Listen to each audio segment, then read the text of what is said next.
Overthinking ફક્ત તમારા માઇન્ડને નહીં પરંતુ તમારા શરીરને પણ બીમાર બનાવે છે.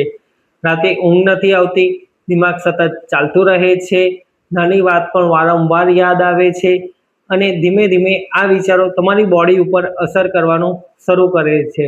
એક્ઝામ્પલ તરીકે ઓવરથિંક કરવાથી સ્ટ્રેસ થાય છે, સ્ટ્રેસને કારણે એસિડિટી થઈ શકે છે, એસિડિટીને કારણે હેડેક, માઇગ્રેન ટ્રિગર થઈ શકે છે. લાંબા ગાળા સુધી ઓવરથિંકિંગ કરવાથી sleep problem, blood pressure, anxiety જેવી બીમારીઓ થઈ શકે છે. એટલે જ ઘણા લોકો કહે છે કે ડૉક્ટર, માઇન્ડ શાંત રહેતું જ નથી અને હવે તો બોડી પણ થાકી ગઈ છે.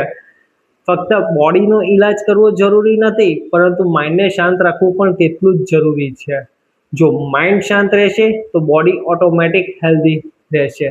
આ રીલને લાઈક કરો અને જેને ઓવરથિંકિંગ થતું હોય તેને શેર કરો અને આવી હેલ્ધી ટિપ્સ માટે અમને ફોલો કરો.